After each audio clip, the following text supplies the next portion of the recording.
म्हणतात की जोडीनं पारायणाला बसायचंय.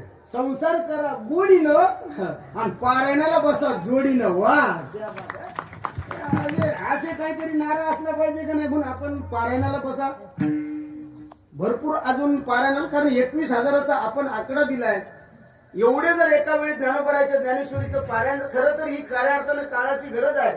अंतःकरण शुद्ध करण्यासाठी सर्वजण, सर्व जाती धर्मातली माणसं एकत्र एका मनाने एका ठिकाणी येणार आहेत.